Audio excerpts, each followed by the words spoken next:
29 मई 30 गोलियां और पंजाब की सबसे जानदार आवाज हमेशा के लिए खामोश। पंजाबी गायक सिद्धू मूसेवाला की दिन दहाड़े हत्या कर दी गई है। A popular Punjabi rapper has been shot dead by a gang in India. कौन था सिद्धू मूसेवाला? साजिश किसने रचाई? The last ride, Sidhu Moosewala के आखिरी 15 मिनट सच बेनकाब। Lloris Bishnoi, Goldy Brar, Canada connection और तारीख की सबसे बड़ी सुपारी। सिद्धू मूसेवाला के आखिरी 24 घंटे की सनसनीखेज कहानी। 29 मई 2022 इतवार की एक उदास शाम पंजाब के जिला मानसा का एक छोटा सा गांव जवाहर के एक काली गाड़ी सड़क पर जा रही थी कि अचानक दो गाड़ियां इसका रास्ता रोकती हैं। इससे पहले कि कोई कुछ समझ पाता, फजा AK-47 और खुदकार हथियारों की गरज से कांप उठती है।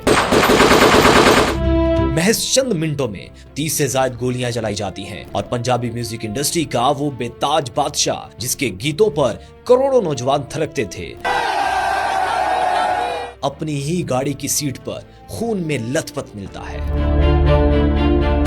कौन जानता था कि अपने गीतों में गैंगस्टर कल्चर का तज़किरा करने वाले 28 साला नौजवान का अंजाम खुद उसी के लिखे हुए गीतों जैसा होगा। वफात से ठीक 2 हफ्ते पहले रिलीज होने वाला उनका गीत द लास्ट राइड क्या वाकई उनका अपना था? इस आखिरी दिन यानी इतवार की सुबह सिद्धू मूसेवाला के घर में क्या हुआ था? वो कौन सी बड़ी गलतियां थी जो सिद्धू से उस दिन हुई और क्यों उन्होंने अपनी बुलेट प्रूफ गाड़ी और सिक्योरिटी गार्ड्स को साथ ले जाने से इनकार कर दिया? दुश्मन उनका पीछा किस वक्त से कर रहे थे और रैकी करने वाला कौन था? सिद्धू मूसेवाला के आखिरी 24 घंटे की सच्ची, शफाफ और हकाइक से भरपूर कहानी जो आज तक आपसे छुपाई गई, आज हम बताने वाले हैं। लेकिन इससे पहले आइए आपको लेकर चलते हैं मानसा के एक छोटे से गांव मूसेवाला में। वो शख्स जिसे दुनिया सिद्धू मूसेवाला के नाम से जानती है, उसका असल नाम था शुभदीप सिंह सिद्धू। मेरा नाम शुभदीप सिद्धू है। 11 जून 1993 को मानसा के एक छोटे से गांव मूसेवाला में पैदा होने वाला ये लड़का कोई खानदानी स्टार नहीं था, बल्कि इसके वालिद एक साबिक फौजी और किसान थे। शुभदीप ने लुधियाना से इलेक्ट्रिकल इंजीनियरिंग की डिग्री हासिल की, लेकिन उनके दिल के किसी कोने में मौसीकी की तड़प छुपी हुई थी। 2016 ਦੇ ਵਿੱਚ ਮੈਂ ਪਾਸ ਆਊਟ ਹੋਇਆ। 2012 ਚ ਇੱਥੇ ਮੈਂ ਪੜ੍ਹਨ ਆਇਆ ਸੀ ਨਾ। वो टूपाक जैसे कैनेडियन और अमेरिकन हिप हॉप सिंगर्स के दीवाने थे। ਤੇ ਟੂਪਾਕ ਨੇ ਬੜੀ ਵਧੀਆ ਗੱਲ ਕਹੀ ਸੀ, ਕਹਿੰਦਾ ਮੈਂ ਕਦੇ ਇਹ ਨਹੀਂ ਚੀਜ਼ ਸੋਚਦਾ ਵੀ ਮੈਂ ਸਾਰੀ ਦੁਨੀਆ ਨੂੰ ਬਦਲ ਦੂੰ, ਪਰ ਮੈਂ ਇੱਕ ਇਹੋ ਜਿਹਾ ਮਾਈਂਡ ਸਪਾਰਕ ਜ਼ਰੂਰ ਕਰੂੰਗਾ ਜਿਹੜਾ ਸਾਰੀ ਦੁਨੀਆ ਨੂੰ ਬਦਲਣ ਦੀ ਹਿੰਮਤ ਰੱਖਦਾ ਹੋ। और यही वो मगरबी म्यूजिक था जिसे उन्होंने पंजाबी फोक म्यूजिक के साथ मिलाकर एक नया फॉर्मूला तैयार करना था। डिग्री मुकम्मल करने के बाद ये नौजवान आला तालीम के लिए कनाडा चला गया और यहीं से शुभदीप के सिद्धू मूसेवाला बनने का सफर शुरू होता है। ਭਾਈ ਜੀ ਹਰ ਗਾਣੇ ਵਿੱਚ ਇੰਗਲਿਸ਼ ਨਾ ਪਾਇਆ ਕਰੋ। ਉਹ ਬਾਈ ਕੁਝ ਨਹੀਂ ਹੁੰਦਾ, ਵਧੀਆ ਤਿਆਰੀ ਹੋ ਜਾਂਦੀ ਇੰਗਲਿਸ਼ ਦੀ ਆਈਲੈਟਸ। 2017 में उनका एक गाना रिलीज होता है सो हाई, और इस एक गाने ने रातों रात पंजाबी म्यूजिक इंडस्ट्री के बड़े बड़े बुर्ज उल्टा दिए। सिद्धू मूसेवाला ने अपने आबाई गांव मूसेवाला का नाम अपने नाम के साथ ऐसे जोड़ा कि पूरी दुनिया में उनकी पहचान बन गया। ਪਿੰਡ ਮੇਰਾ ਮੂਸਾ जी। उनकी गायकी का अंदाज अछूता था, जारहाना आवाज, गैंगस्टर लाइफस्टाइल, हथियारों का तज़किरा और मुआशरे की तल्ख हकीकत।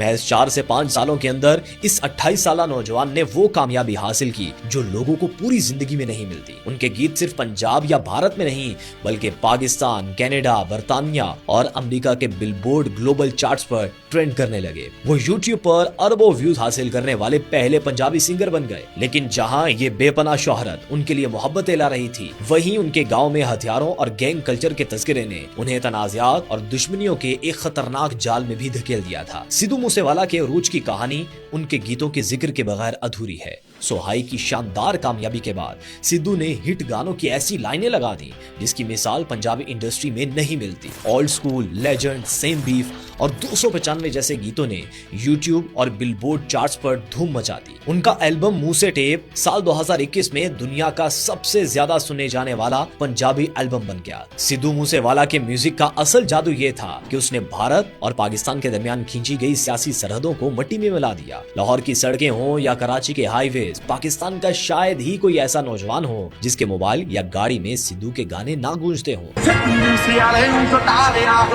सिद्धू खुद पाकिस्तान से बेपनाह मोहब्बत करते थे और अक्सर अपने इंटरव्यूज में कहते थे कि मेरा ख्वाब है कि मैं लाहौर और इस्लामाबाद में लाइव कॉन्सर्ट करूं। पाकिस्तान वालों को मैं खुशखबरी देना चाहूंगा भी जब भी करोना निपट गया मैं पाकिस्तान आके जाऊंगा। उन्होंने अपने गीतों में पाकिस्तानी पंजाब के लहजे और सकाफत को भी इज्जत दी। यही वजह थी कि जब वाहगा बॉर्डर पर दोनों तरफ के जवान आमने सामने होते तो बैकग्राउंड में गाना सिद्धू मूसेवाला का ही चल रहा होता था।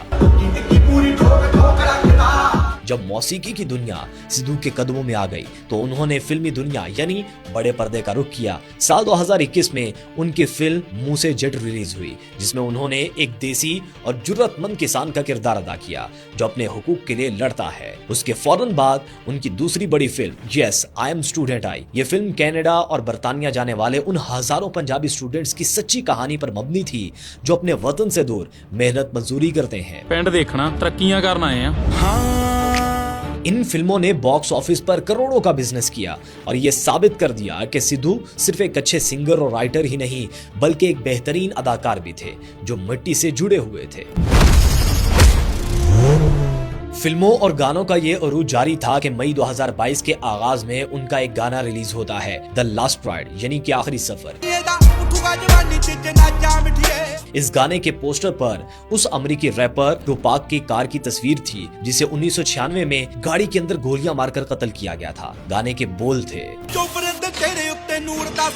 कौन जानता था कि ये गाना कोई तफरी नहीं बल्कि सिद्धू की मौत की पेशगोई था और अब घड़ी की सुइयां घूम चुकी थी। शोहरत के इस उरूज पर दिसंबर 2021 में सिद्धू मूसेवाला ने एक ऐसा फैसला किया जिसने उनके फैंस और मुखालिफिन दोनों को हैरान कर दिया। उन्होंने इंडियन नेशनल कांग्रेस में शमूलियत इख्तियार करके सियासत के मैदान में कदम रख दिया। सिद्धू मूसेवाला इस सीट से डॉक्टर विजय सिंगला के खिलाफ चुनाव लड़ रही हैं। उदों तक कहंदा पंजाब दे पानियां ते दिल्ली दा हक है, ऊ पंजाब दे धुएं तो डर लगदा है। अब सवाल ये पैदा होता है कि ग्लोबल सुपरस्टार जो एक गाने के करोड़ों रुपए लेता था वो सियासत की इस दलदल में क्यों आया।